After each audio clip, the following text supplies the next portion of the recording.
हाँ तो रुको देखा चैत के महीना चढ़ गई बा तो हमनी के चैत के सुमिरन गावे के बा चैत के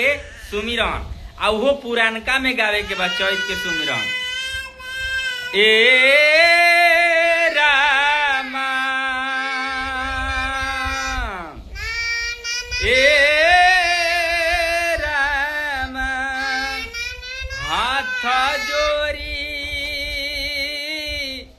करी सुमिरनमा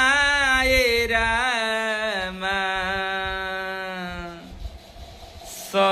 सरस्वती मैया के कर जोरी करी सुमिरनमा हे रामा कंठे सुरवा होखिना सहैया हे रामा कंठे सुरवा होखिना सहैया हे रामा